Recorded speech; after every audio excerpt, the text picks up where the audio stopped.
Students of Santa Theresia, and welcome to our little podcast. Today we have a special guest here. You know her, you love her. Give it up for Miss Holly. Thank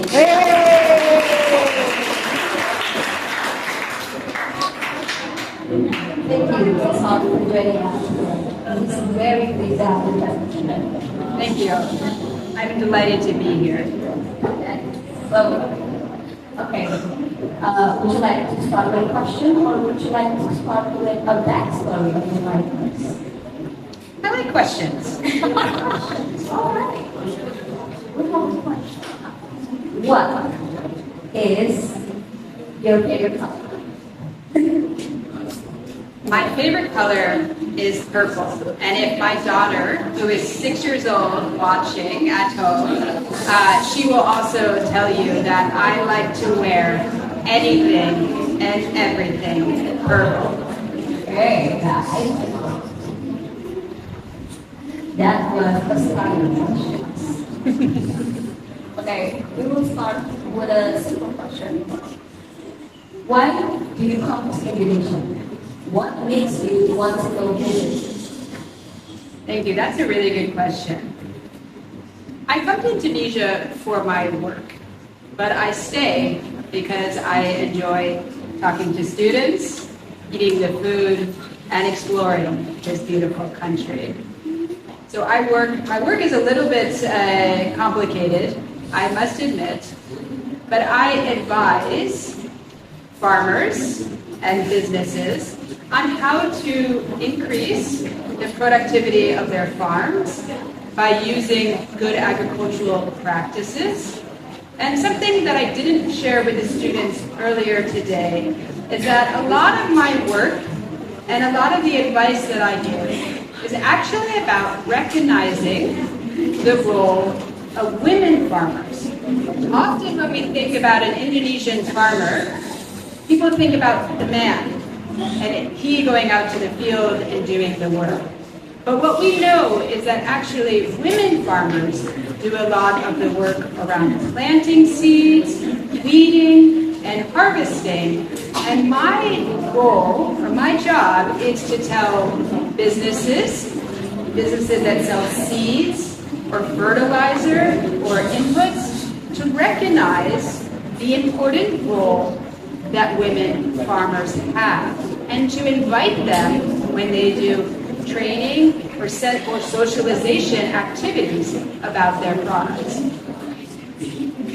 So your job is much more than just helping farmers. It's also helping women farmers also. Exactly, because when we don't recognize the role of women farmers, or women teachers, or women in the workplace, we're really missing out on an important, we're really missing out on the value and contribution that women make to society.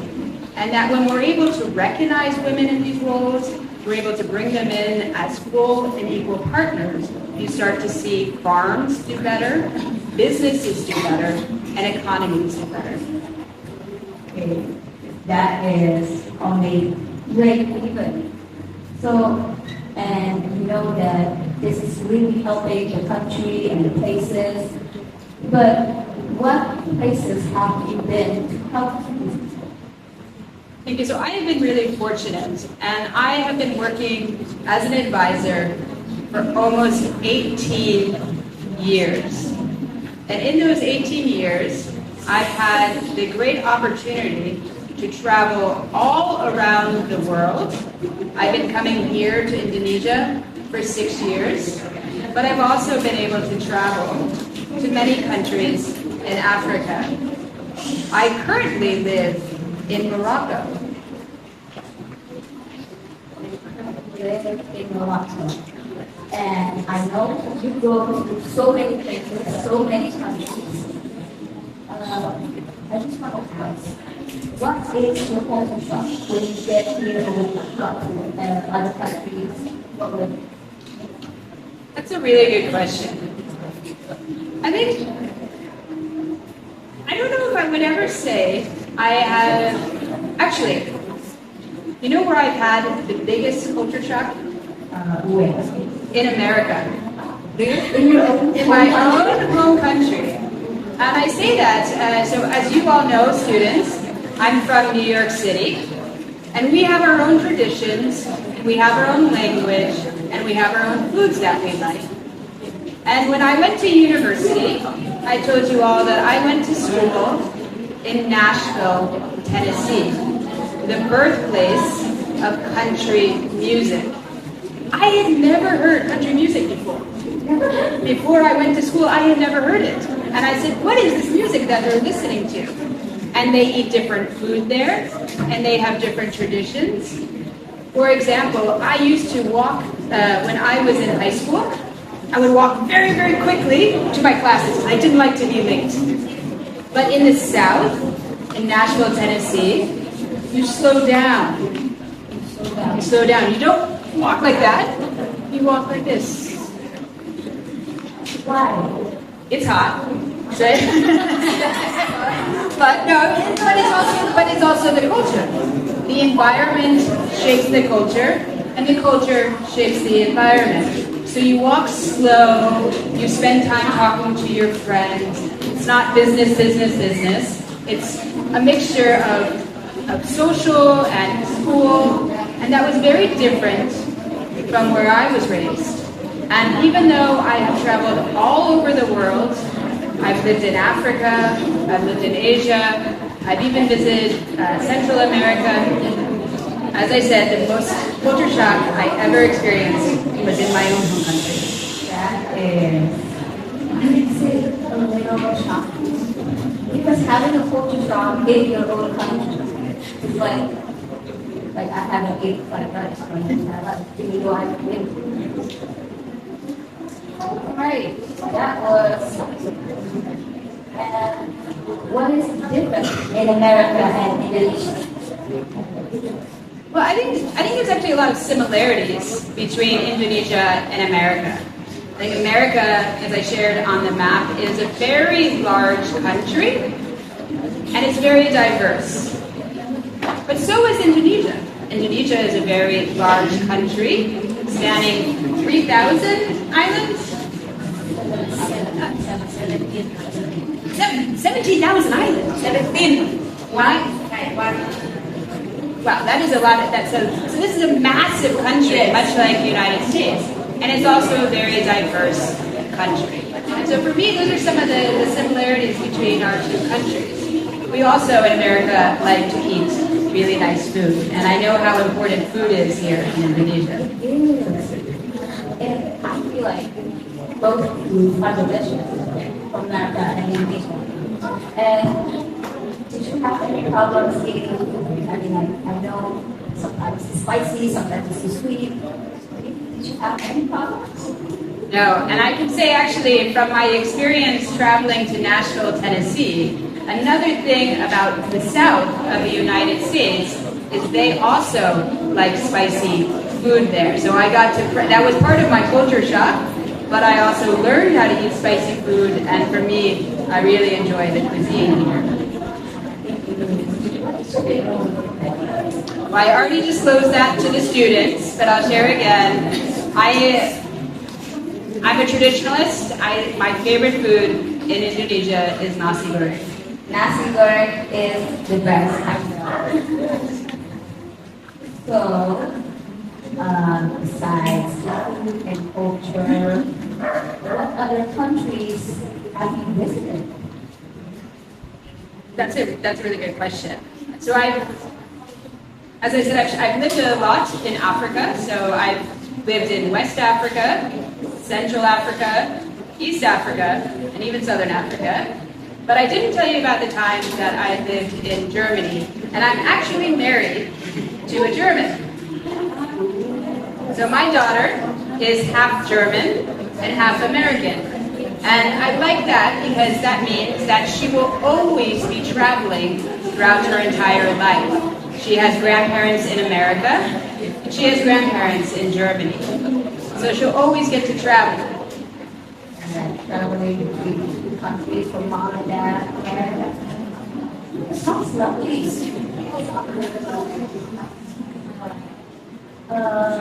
And because we travel so much, as I know, it is very difficult to travel between countries and countries. What is your tips and tricks to travel? That's another good question. I think the first tip or trick is to be open. Is that you're going to be experiencing new cultures, new languages, new food, and to be open to that.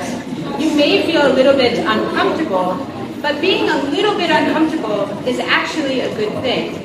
It gives you an opportunity to learn about others. It also means that you can learn more about yourself. So I think being open to new experiences is important. The other thing that's important, and this is really good for students, is you should do your homework.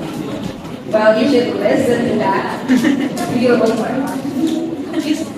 What I mean by that is that there's a lot of information out there about these different countries. And so you can already study the language.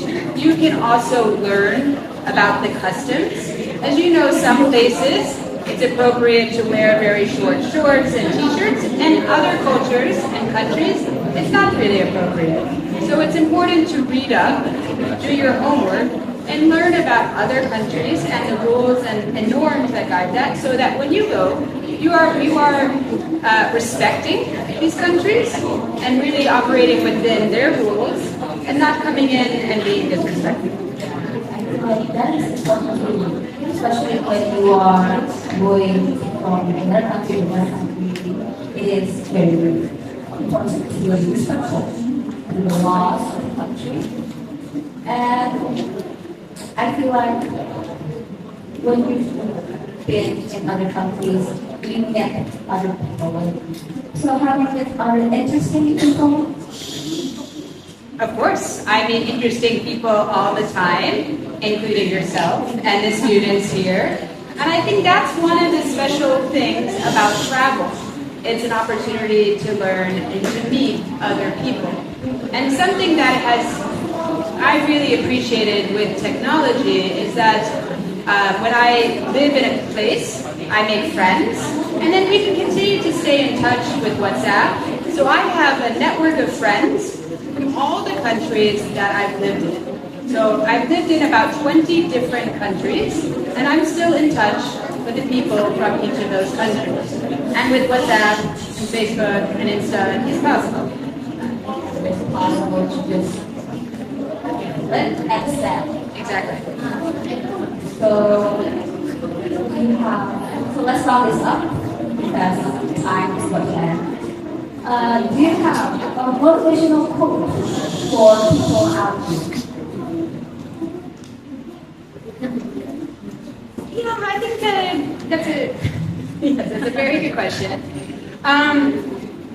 What really guided me in my youth, and is carpe diem, seize the day.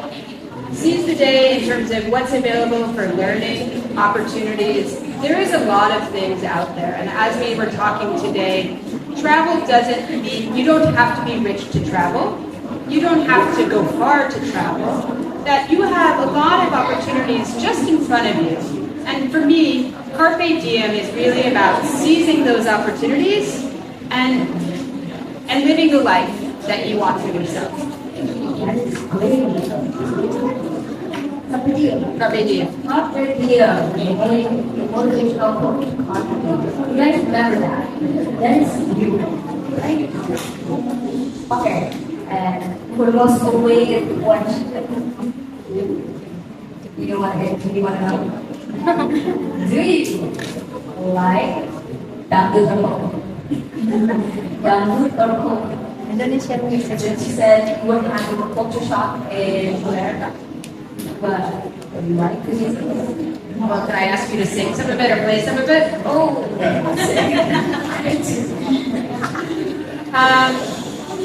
I will admit that I'm a little bit lame and have not heard too much music lately. But I will, if you send me some music, I will definitely listen to it. Ladies, Perfect. I look forward to it. Thank you. Okay. So that is the last question. We're done. Well, thank you so much for this opportunity. Thank you so much for my first podcast. This has been really fun, and I look forward to doing this again. Thank you. It's so much fun talking to you, and it's great to experience it and talking with the ladies. Here we go, please.